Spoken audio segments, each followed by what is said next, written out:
आज से लाखों वर्ष पहले त्रेता युग में जब सूर्यदेव ने विश्वकर्मा देव की पुत्री देवी संज्ञा के साथ विवाह रचाया, पर विवाह के बाद सूर्यदेव जब भी देवी संज्ञा के समीप आते तो देवी संज्ञा सूर्यदेव के तेज को सहन नहीं कर पाती।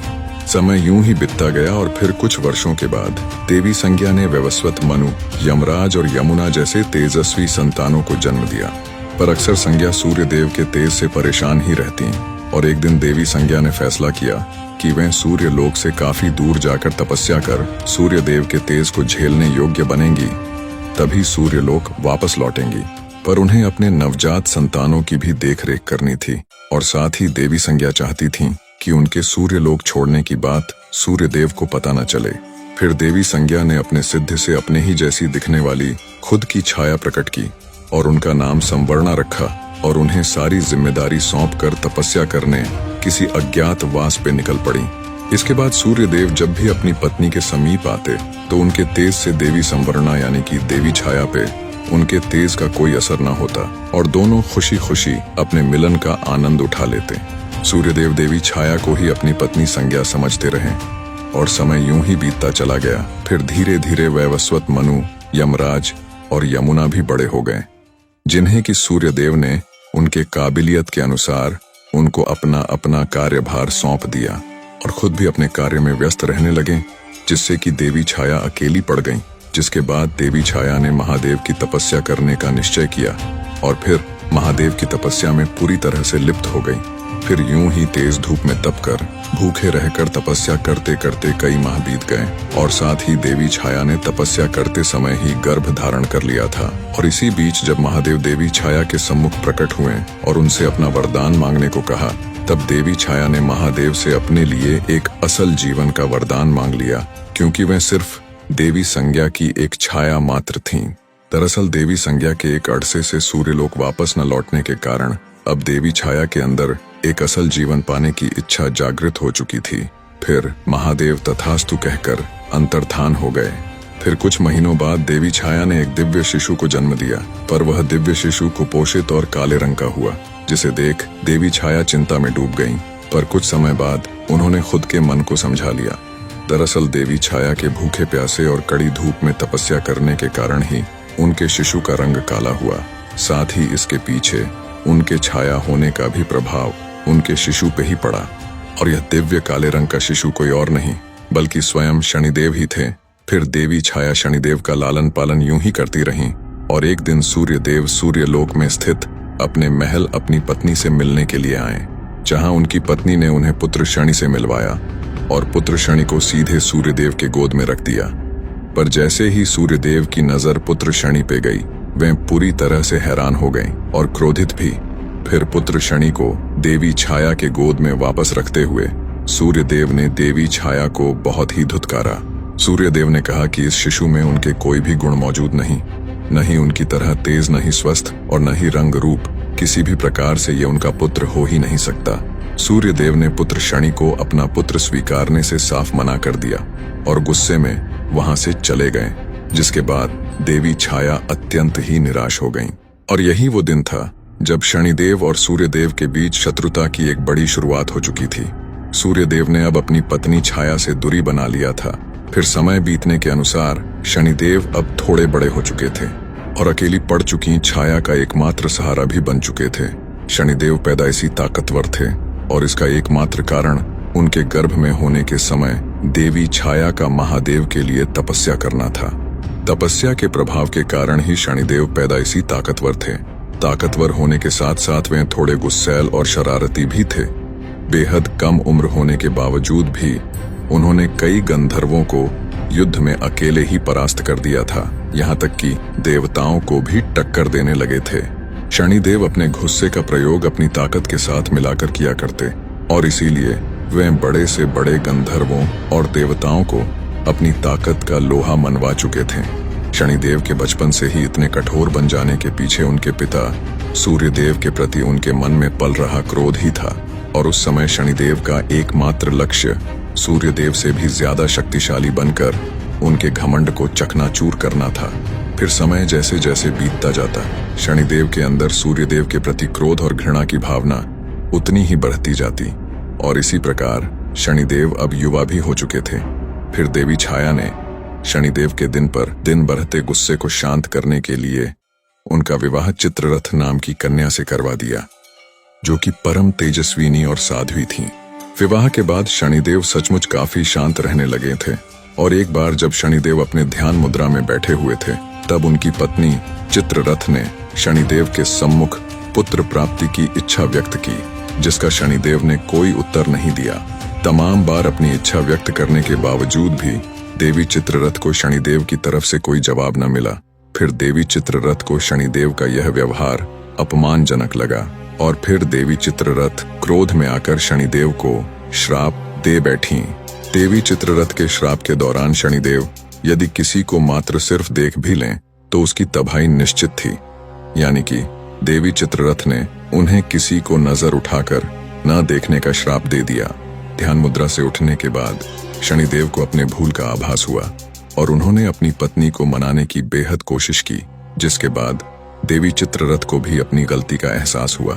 पर श्राप को निष्फल करने की शक्ति देवी चित्ररथ के पास न थी, और फिर इस घटना के बाद से शनिदेव अपना सिर नीचे करके चलने लगे। फिर यह बात पूरे ब्रह्मांड में तेजी से फैल गई, और यह बात असुरों के गुरु शुक्राचार्य को भी पता चली, जिसके बाद वे असुरों के सेनापति राहु के साथ शनिदेव के सम्मुख प्रकट हुए और शनिदेव के इस श्राप को अपनी शक्ति बनाकर देवताओं के खिलाफ इस्तेमाल करने की सलाह दी, जिसके बाद शनिदेव ने शुक्राचार्य को खुद के स्वार्थ के लिए दूसरों का इस्तेमाल न करने की सलाह देते हुए साफ मना कर दिया और शुक्राचार्य समेत राहु को वापस जाने की सलाह दे दी। इसी बीच देवी संज्ञा पृथ्वी से सूर्य देव के तेज को झेलने योग्य बनकर सूर्यलोक वापस लौट आए, और फिर उन्हें अपने पीठ पीछे हुए सभी करतूतों का पता चल गया, जिसके बाद वे देवी छाया पे अत्यंत ही क्रोधित हुईं और सूर्यदेव को सब कुछ सच सच बता दिया। जिसके बाद सूर्यदेव ने तो देवी संज्ञा के ऊपर अपना क्रोध व्यक्त किया ही, साथ ही उन्होंने देवी छाया और शनिदेव को सूर्यलोक से निष्कासित और अपमान कर बाहर निकाल दिया। जिसके बाद शनिदेव और माता छाया पृथ्वी की ओर चल पड़े और एक घने व सुंदर से वन में निवास करने लगे। वन में रहते रहते शनिदेव की मित्रता काकराज से हुई, और इस बेहद खूबसूरत वन में शनिदेव माता छाया के संग खुशी खुशी रहने लगे थे। फिर समय बीतता गया और कुछ वर्षों के बाद सूर्यदेव को शनिदेव के इस निवास स्थान का पता चला, जिसके बाद वे शनिदेव के जान के दुश्मन बन बैठे और शनिदेव के निवास स्थान वाले वन में सूर्यदेव ने अपने मायावी तेज से आग लगा दी। जिसके बाद देवी छाया तो एक परछाई होने के कारण उस आग से बचकर बाहर निकल आईं, लेकिन शनिदेव उस मायावी आग के चपेट में पूरी तरह से फंस चुके थे और फिर देवी छाया मदद की गुहार लगाने लगी। फिर अचानक काकराज ने वन के ऊपर से आकर शनिदेव को अपने पंजों में जकड़कर काफी दूर अपने काकलोक ले गए, और फिर काकलोक में आने के बाद काकराज ने शनिदेव को अपनी माता से मिलवाया और काकराज की माता ने शनिदेव को काकलोक में ही रहने की विनती की, जिस पे शनिदेव ने भी सहमति जताई।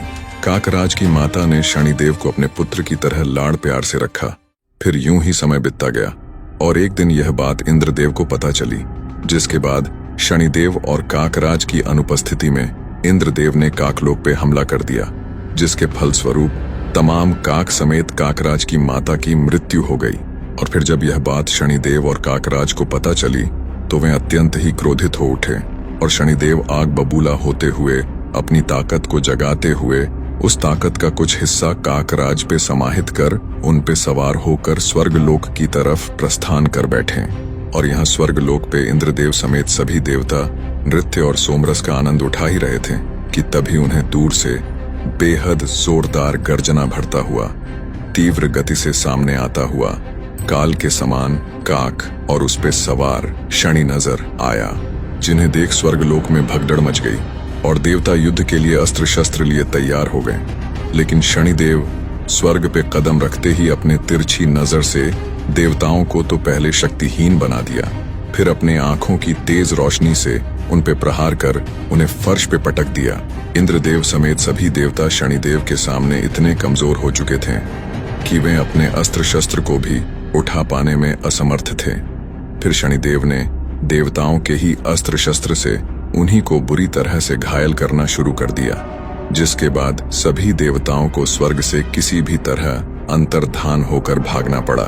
इंद्रदेव समेत सभी देवताओं ने शनिदेव के भय से कहीं दूर जाकर सूर्यदेव को याद किया और सभी सूर्यदेव से शनिदेव को जलाकर भस्म कर देने की विनती करने लगे।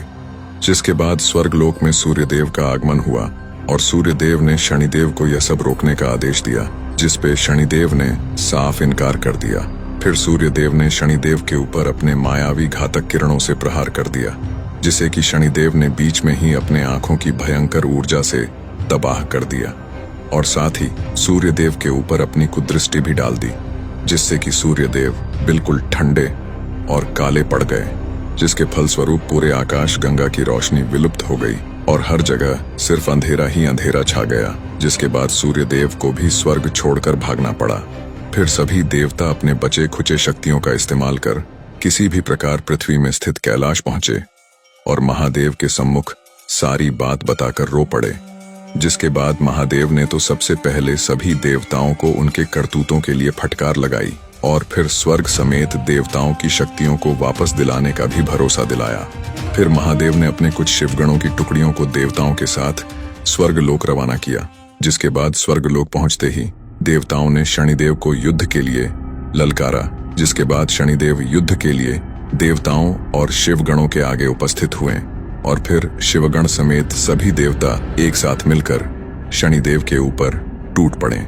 जिसके बाद शनिदेव शिवगणों और देवताओं के प्रहार से बचते हुए काकराज के ऊपर जा बैठे और अपने कुदृष्टि का प्रयोग करके उन्होंने सबसे पहले तो शिवगणों को शक्तिहीन और सुस्त बना दिया, जिससे कि वे जमीन पर गिर पड़े।